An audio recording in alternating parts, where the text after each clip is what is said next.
for posterior. All right, so that pretty much sums up what we're doing today. I found that the story of how this connects with what we're doing to be rather odd, but eventually realized the purpose of it. This is an anagram of the following expression.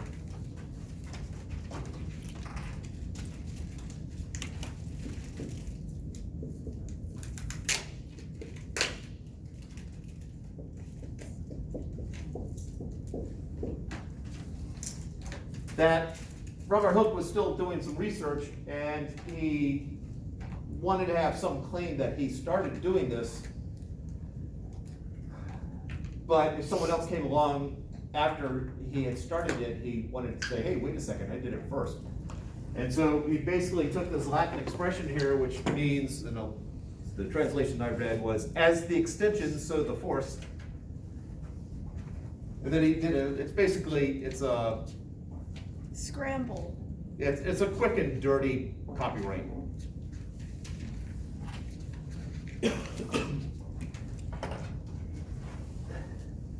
So in essence, what we're talking about is that there are certain things that obeys Hooke's law, which is written in shorthand as something along those lines. This is the force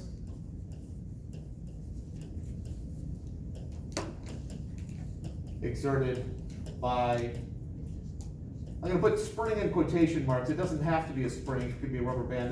There's lots of materials that for which this works. This is displacement from equilibrium.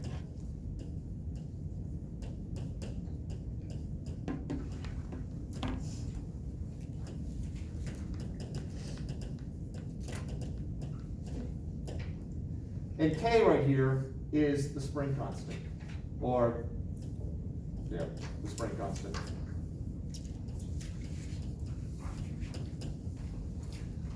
And so in this lab, you're going to be taking two springs and a rubber band and trying to figure out what the spring constant is for those materials.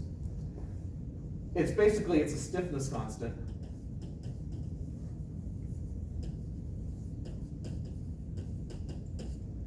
In other words, the larger the number is, the harder it is to actually stretch or compress. Now, in the lab, I talk about finding the magnitude, and that's because I don't have to worry about the positive and negative sign. So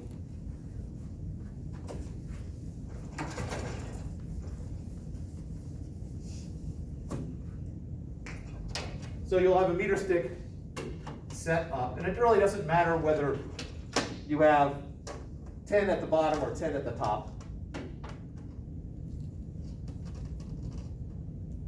There we go. Now, you're going to set it up. I've got vertical supports here, and so you'll have a better setup than what I'm doing right here. And then you'll take the springs. And the first thing, this will be hanging. And you see where the red is, this red marker here, or red, whatever you want to call it. And you'll mark down where that is. So very crudely, it's at 92.7 centimeters. You're going to add a mass to it, and it should stretch. So now it looks like it's about 90.1 centimeters. The mass, that is a 100-gram mass.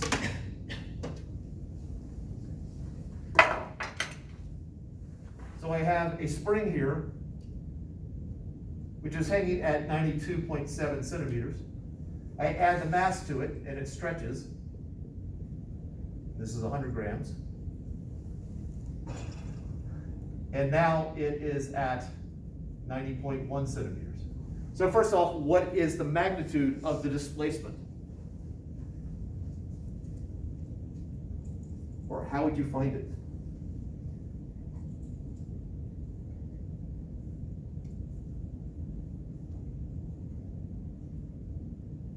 What is displacement? The difference from where it started.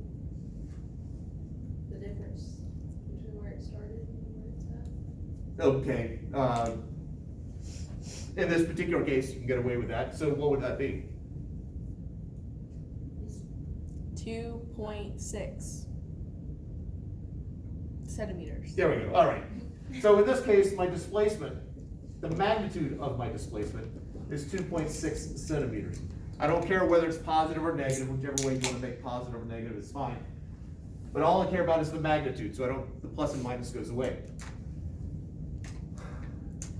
The force that the spring exerts, well, if this is an equilibrium, so I've got it there and it's sitting there not accelerating, that means that if I look at the two forces acting on this mass here, well, actually, you tell me, what are the two forces acting on this mass?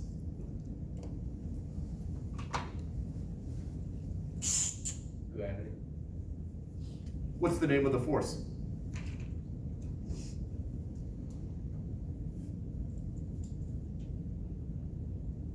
Gravity is a really huge topic. I think you're only concerned about part of it.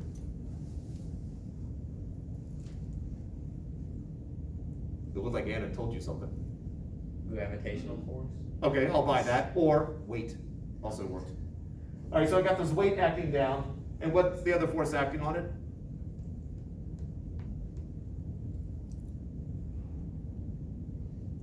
Is there another force acting on it?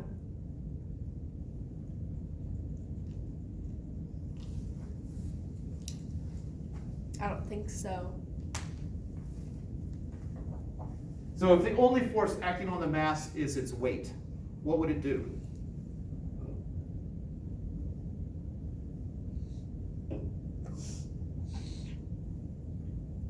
We just fall to the ground. Say it again? It would just fall. Yeah, it would fall. If this is the only force acting on it, it would do that. But it wasn't doing that. It was.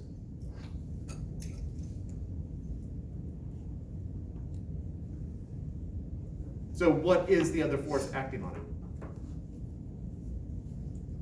The weight that was added. The weight that was added. I'm looking at the forces acting on the mass itself. So there's the weight. And the spring pulling it up. Yeah, we'll go with that. Generally called an elastic force. So F, I'm gonna put F sub S. I don't do sub E for elastic because I use the subscript E for electric force. So we have the spring force up and this weight acting down. What's the formula for weight? Mass times gravity. Good. See, this is one of the reasons I get picky about just the word gravity, is that you've now used it for two different things, the same word. Yeah. Mass times 9.798. 89. 98 units. What was the unit?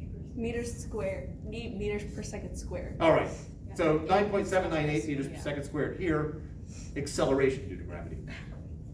I would have also gone with mg is fine too. Where here in Winston-Salem, 9.798 meters per second squared. All right. So if I know the mass, I can figure out what the weight is, and then therefore I would know what this spring force is. If this is an equilibrium, that has to be equal to that in magnitude.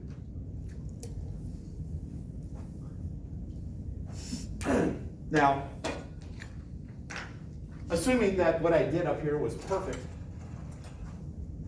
we can calculate the spring force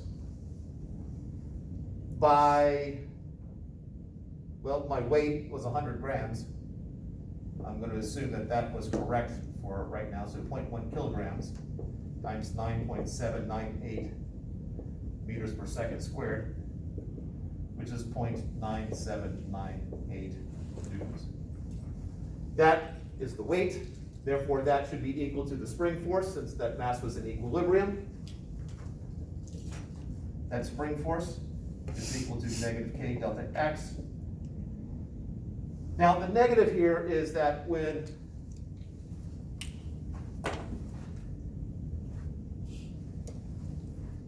it stretches it down this way, so my displacement is downwards, but the spring is exerting a force upwards. So that minus sign is just to recognize that the force the spring exerts is the opposite direction of displacement. If I stretch it, it pulls it back towards equilibrium. If I compress it, which I can't really in these, but if I can compress it, the force is going to be back towards equilibrium still.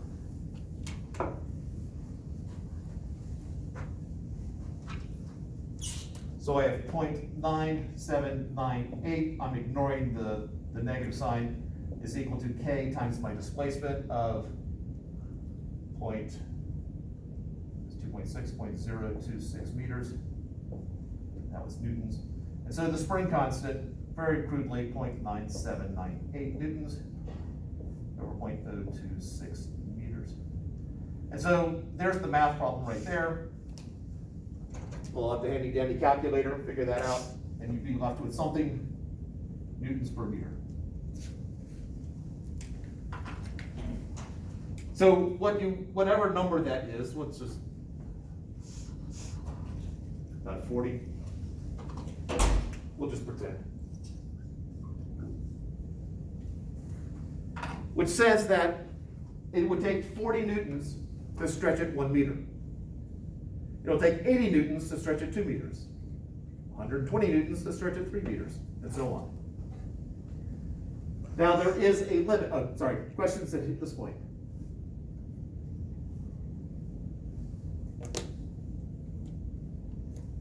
Now there is a limit called the elastic limit. There is a point in which if you stretch this out, it will not come back to the original shape.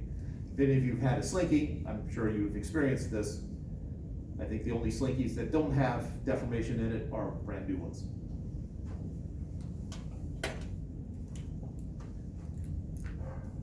So in this lab, you are not going to rely on just you do it once and you're good to go. Of course not. You're going to attach various masses to it, and then you'll do a graph.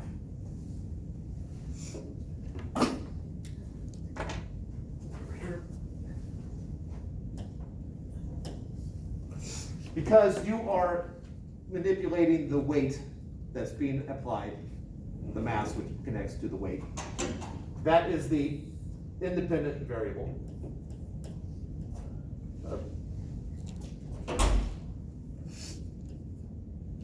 And then you are seeing how far it stretches, so my displacement will be here. Actually, magnitude of displacement and magnitude of that force. It should be linear. Whether it really is, we'll find out. As long as you don't apply too much mass, the springs should be pretty linear. The rubber band, again, depends on if you apply too much or not. On the rubber bands, there are various ages to them. If your rubber band breaks, then start over with a rubber band. I think you probably have a pretty good sense of, you got a rubber band, is it an old one or a new one? Because I know that F is equal to, ignoring the sign, since that's the relationship we were looking at, what I want to do is get this into the classic y is equal to slope x plus b form. Well, my y there is this, so I have to get k over here. So I have delta x is equal to 1 over k f plus 0. So when you get the data points, you plot the trend line. It tells you an equation, y equals 0.03 x plus point, whatever it happens to be.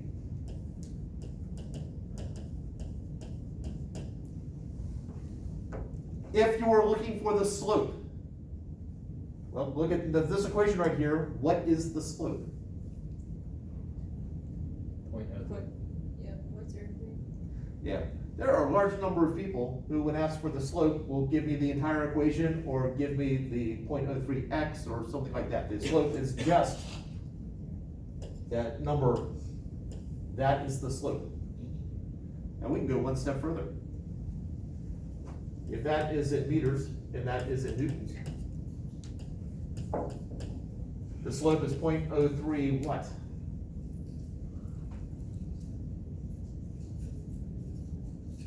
Newton meters.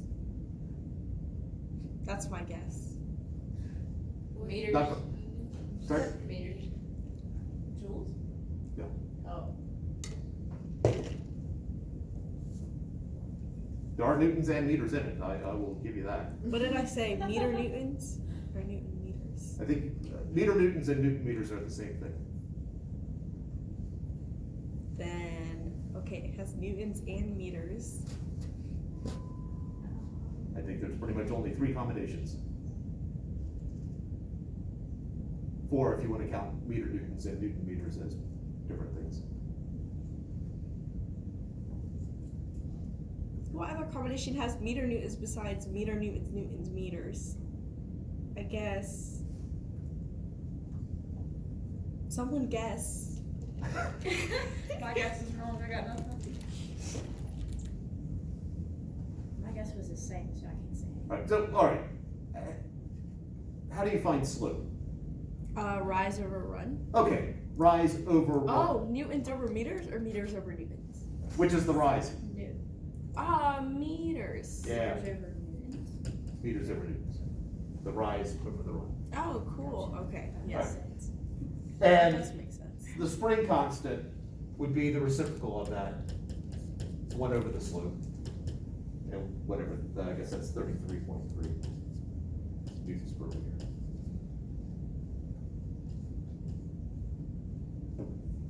Yeah, that's a 3 there.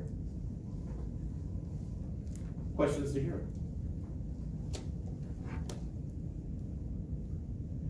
All right. This lab, the logistics of it are not complicated. If you mess up, there's still plenty of time. But I think it is time for us to rejoice, because as you know, it's physics. Can I have a lab paper? Pardon? Can I have a lab paper? Oh, lab paper. I misheard.